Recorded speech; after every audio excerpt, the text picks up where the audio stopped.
Warcraft Rumble is coming out very soon, November 3rd, and there are some things that I think the game needs to be really good. And I mean that in the sense that I'm hoping that Blizzard are thinking about them, or maybe going to implement them on a global release patch. I haven't heard anything from Blizzard. I don't have access to anyone on Blizzard like the community management side or creator programs, so my guess is as good as yours. So these are some things that I think that it needs to do really well and succeed upon global launch. I think the game is going to be good. I think I've had a lot of comments from people saying, I don't usually play this type of game, but I'm going to play Warcraft Rumble. Probably helped by the fact that it's got quite a nice sized PvE campaign and it's not 100% PvP focused.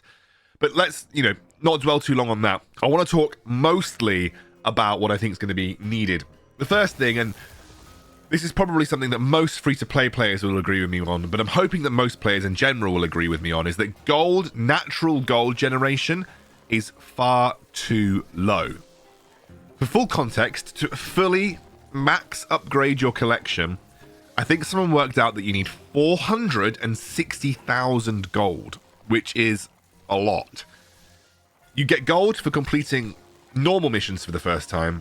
You get gold from completing a heroic mission on all leader factions, which is 300 gold. And then you get gold from Arclight Surges, as well as some random gold given to you in the shop for free. And then obviously some PvP thresholds give you gold as well. But you do not get enough gold from a free-to-play standpoint. I don't know what the total amount of gold that you unlock for free is in the game, but I think it was like if you buy Arclight Surge, by the way. So when you jump into the game, you're greeted with $17.99 purchase that affects the gold generation for your account for the entirety of the account's lifetime. That to me is what what Blizzard thinks is a fair price for their free-to-play game. That upgrade itself is basically saying, we think that if you're not going to spend anything else in this game, $17.99 is a fair price for you to play through all the way and play for as long as you want, which I think is reasonable. If you don't unlock that, it's even slower. But I unlocked Arclight Surge pretty early, and I think I got 60 gold per boss kill. So I think I got 300 gold for the normal campaign on each region, and then you get 300 gold per heroic boss. So that's 1,500 gold per region on completing on heroic. So you do get a decent amount of gold from heroic, but not enough, anywhere near enough to scratch the surface on the gold needed to max the account. I think you get about 800 gold per week from Arclight Surges, and that is it. So I'm not saying that Blizzard need to throw free gold at you all the time. I just think there needs to be other ways of grinding gold, whether it be through quests, whether it be through better sort of play 3 PvP games and you get a small gold reward. I don't know, but it would be nicer to not be time gated or sort of like gated in terms of finite resources for gold generation in the game, because that is going to be the biggest gate for most people. So a gold generation just feels a little bit too low. Once you start doing heroics, you're going to feel like you're getting loads of gold, and trust me, you do get quite a bit, but it goes very quickly. And that's mostly because, and this is just a little tip by the way, you're going to be offered things down here for gold. Don't buy anything really that you see on the daily offers for gold, because these XP tomes you're going to get, and you're going to there are ways to naturally get XP quests, for instance, for free. You want to only spend gold on the grid, because the grid is the only way to unlock talents, and the grid is primarily the only way to unlock like rarity stars. So you need to spend your gold on the grid. If you're going to spend your gold anywhere in the game, it has to be on the grid. Sometimes you might see a rarity level and some XP for a leader, which can be good, but ultimately you only want to spend your gold on the grid, because that's the only thing that is 100% gated by the grid. By gold. Anyway, gold rant over. The next thing is that, as I'm going to show you now, guild slots are just really low. So there are only 15 guild slots per guild, and that doesn't feel like enough, because especially when you're someone like me and you've got quite a lot of people wanting to join the guild and engage, and I've got a few people who are sort of slightly low on sigils, but that's fine. But once you've got a lot of people trying to join the guild and engage with you, etc., 15 feels like a very low amount. And then I think like ultimately it needs to be expanded to 30, and that should make a healthy guild size. Second thing is that the guild, and I'm hoping they fix this, the guild notification system is extremely buggy. The chat is extremely buggy. And in general, it just feels like very annoying to log on and see that I've got 80 notifications, but they're just the same notifications over and over again. So I hope they fix that small bug. And thirdly, they need to introduce, and I think they will, but they need to introduce some kind of guild versus guild PvP system, like guild wars or clan wars like you see in Clash Royale, etc. I think they just need that to make it feel a bit more interactive and also give you something to fight for. Because otherwise it doesn't really feel like you're doing much in the guild apart from just generating the energy to get these unlocks. And you know, they're pretty generous, but we unlocked everything about 5 days ago, and we've still got 20 days remaining until it refreshes.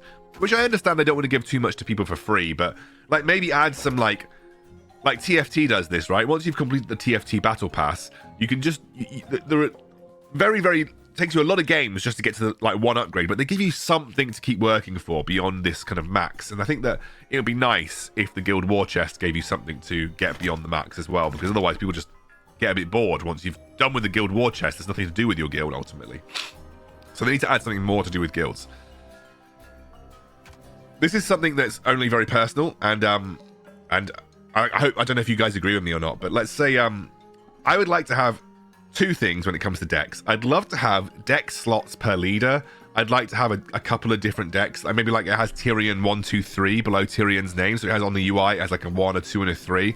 It just brings up different decks per leader that I can quickly switch around without having to switch the units individually, because that's a bit annoying. The other thing is, so once you have all of your army upgrades, you can reroll. I don't want to spend 50 gold when I want to change my deck. I'm at such a massive disadvantage if I don't spend at least 150 sometimes to refresh the bottom upgrades. I'm not gonna be able to play a deck at the same level that I would have been able to, and I just find this is just annoying. I don't want to re-roll with 50 gold. I think they should give you that to you for free. You already gold gated across the game in such a massive way. I think that you should get this for free, or for 5 gold. Like if you're going to charge gold, 5 gold maybe. But this to me feels like a massive kick in the balls for free-to-play players, because it just limits what you can do with your deck. If you don't have the 50 gold, or you'd rather spend it on talents, well, fuck you, basically. You're stuck with whatever you've got in terms of randomly generated deck slots on the bottom side. You can't upgrade. So for those of you who don't know, the leader's always the same, and the top 3 are always the same.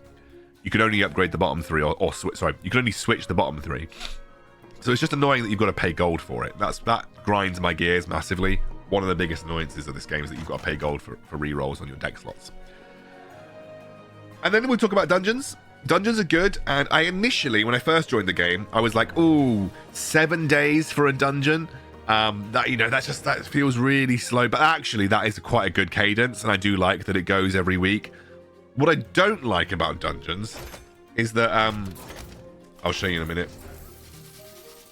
I haven't done much of my Blackrock ones yet. What I don't like about dungeons is that when you start a dungeon, it's always level 5. Some people are not going to jump into dungeons until they've got like a level 11 or level 12 deck, right? No one wants to do a dungeon at level 5, 6, 7, 8 when you've got a level 10 or 11 deck, because it's just, you can do it with your eyes closed. On Horde Week, I gave my phone to my 4-year-old, and he just did the level 5 dungeons, because he doesn't know what the units do. He doesn't know what tank and ranged and elemental means. He just put the units down, and because it was such a ridiculous level disadvantage for the computer, just face rolled them. So they need to give a way to you to skip dungeon levels if you want to, and accumulate the rewards that you would have got for those levels from level 5 to X, wherever you're going to go, and then just get them at the end of completing like a level 10 or a level 11 dungeon. Making you do level 5 is annoying, and I have not done any Gromash, and I barely completed Sneed because I couldn't be bothered.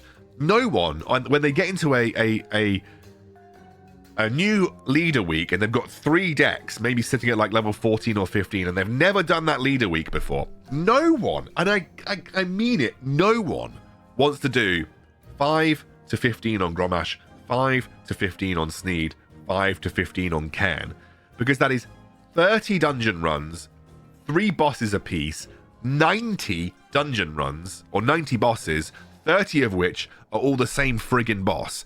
No one wants to do that. That is boring. And then if you don't do it, your decks are at a disadvantage. What I ended up doing, because I physically could not stomach doing 90 dungeon runs a week for that week, is that I just chose one leader that I could be bothered to do it on. So I did it on Tyrion for Alliance, and you'll see that I've got really bad upgrades. Haven't even bothered really upgrading Maev. You'll see on I think I did Hogger, and well, I think I used the bug version of Chalga, but I didn't really do that much. I tried a little bit harder in Beast Week. I did it on Cairn. I ever so slightly did it on Sneed, but I didn't even touch Grenache. And because Undead, I've only got 2, I did do it on Undead when it was the Undead week. But like, I couldn't be bothered to do it on the 3 like hero weeks, because it's just, or 3 leader weeks, because it's just ridiculous. Really boring, and it's just not fun. And I think that's the biggest thing for Blizzard, is they need to design things that are fun in this game, and forcing players to do not fun things are going to make them not want to play the game, essentially. And finally, some PvP notes. The first thing is that PvP rotations are far too infrequent and far too slow. Modifiers change in 6 days, 16 hours. You might expect that to be all of the modifiers. Nope. It's just going to be the guard tower. So the only thing that's changing in 6 days is the guard tower, which is annoying. And it actually is even wrong. It says the current tower is guard towers. The current tower is not guard towers. The current tower is rocket towers. So the only thing that's changing in 6 days is the guard tower. And then after another, 14 days or whatever it is, the hero's resolve will change. And then after another 14 days, the map will change. Too slow, too boring. No one wants to do that. It's if you're going to have this, you're going to have this rotating. I think you need to rotate it, all of them, at the end of every season. Because the PvP rotations just feel too slow. I don't want to be playing Timbermoor Hold for 1 billion years.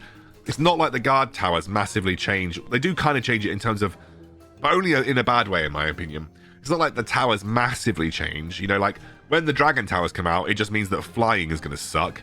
And when it's the single fired guard towers, Unbound becomes a real pain in the bum. When it's the rocket towers, yeah, well, I mean, they're not that dissimilar to dragon towers, but it just makes certain units worse, which is, you know, it's fine and I get it, but I don't think it enjoyably changes the game state, realistically. You know, it changes from like elemental to physical damage, etc. But in my opinion, that just makes the game more frustrating to play in PvP. The reason, and I've said this before, the reason I think Clash Royale does so well on PvP is because it's pretty much consistent. You know what you get with the Clash Royale map. They change the way it looks sometimes, but you kind of know what you're getting. So anybody can get into PvP and play whatever deck that they've decided to level up and, you know, and make it work. Clean Fight is a great one, by the way. I actually don't mind. I welcome Clean Fight. That means everyone has level 1 units, which is basically then just comes down to pure skill, which is great. So everybody's going to love that modifier. But again, I think you'll find that the whales will get frustrated having that modifier on for 14 days, you know, and I think they'll find that unfun. So it's going to be unfun to... Oh, it's going to be longer than 14 days, isn't it? Because once that changes to Clean Fight, that's basically it for what? 3 PvP rotations, which is like 30 or something days, like 42 days. So yeah, you'll find that the whales find that unfun for 42 days and they might not want to spend any money. So I think Blizzard's going to run into problems with how slow the rotations are on the PvP side of things. Sorry, I've got a really bad cold at the moment, guys. I'd love to see a slightly bigger element of PvP balancing or matchmaking. I really don't want to match to people outside of 2 levels, either side of my average level. So like my tower level is level 7. I would prefer not to match with anyone lower than level 5 and not to match anyone higher than level 9. I know that's not going to be the case, but I think some kind of level threshold that you can't cross would be useful. I played a level 3. You might have seen it on my last video. I played a level 3 and it was just ridiculous. Like the guy could do nothing. I could put my units down with my eyes closed and I wouldn't have lost. Sorry. Leaderboards, absolutely essential. Like I can see where I am on like the scale of what elo I am, but I can't see how I'm doing versus anyone else. I'd love to have leaderboards overall. I'd love to have leaderboards per leader. Some element of comparing yourself against the competition. And I'd also love to have win rates. Like, what are my win rates on all of my heroes, on my leaders? Like, have I got a good Tyrion win rate? Have I got a good Ren Blackhand win rate? Is my Is my Baron win rate good? And finally, well, this is something that I this is just a personal opinion. I hate that if I want to play a new PvP deck, I have to get it from 0 to 3,000 honor at least, and that's usually like 30 or 40 games of that hero, and I've got to grind it through people who are like about the same level as me, because it doesn't match wholly on leader score. I think the first game on a new leader is always versus a bot, and then if you're like 9,000 honor like I am, then it's just going to be matching people at a similar honor to you. So it is annoying that I have to level a new leader from 0 to something honor to actually impact my overall score. I would much prefer it if we could see our honor per leader, but any win that we get, as long as it's matching versus people of your honor rather than of your leader honor, that any match that you play contributes to your overall score or takes away from your overall score. That's just my opinion. I don't know how you guys feel about it. And that's pretty much everything. I've done my big rant video. I needed to get this out before the game released, because that's just sort of telling you what I would love to see on Global Patch. There are some things that I really love about the game. I think arc-like surges are fun and give you something to do throughout the week. Sunday boosts, for those of you who don't know, the free stuff that you get on a Sunday is always better than every other day of the week, and it gives you quite a decent amount of XP and stuff. You get a lot of generous arc-light energy. I've got 48,000 arc-light energy. Can't even bloody spend it all. Heroic XP rewards and the heroic gold rewards are quite nice, especially because when you're doing a heroic, you get XP per leader. So every time you complete it with the leader, you get a tome, which is great. And actually, the game is quite free-to-play friendly. You can do... I think you can have a stack of 300 quests saved up, and you can do, I think, up to 20 quests per day if you don't have that stack built up. But if you've got a massive stack of quests built up, I think you can have up to 300 quests to grind through. So let's say at a minimum, you've got, like me, I'm collection level 20 something. I'm getting 70 XP per quest at a minimum. And obviously, sometimes you get times 3 and times 5. But at a minimum, I'm getting 70 times 30. It's like a, like what, 2,100 experience? Sorry, times 300. What am I talking about? Times 30. It's like 21,000 experience, right? So let me just calculate that, right? So times by 3, 70 is 210. Times by 100, yeah, 210,000. So that's 210,000 experience you could technically grind for one of your units or across your entire unit base by just doing the quests. That's a lot of experience. So you can just spam quests over and over again and you will level your collection up. Another really good way to level your collection up is by doing PvP. It actually gives you more experience, I think, during doing PvP. But yeah, quests also really great free-to-play way to level up your deck. So it's like, it is quite a free-to-play friendly game. But yeah, that's everything on what I want to see in Warcraft Rumble before it goes live. I hope it's an interesting video, and I'd love to hear what you guys think. Like, what do you guys think? Is there something else that I've missed? Is something changes that you agree with, changes that you don't agree with? Just tell me in the description, the comments, and we can have a discussion about it. I'll see you soon.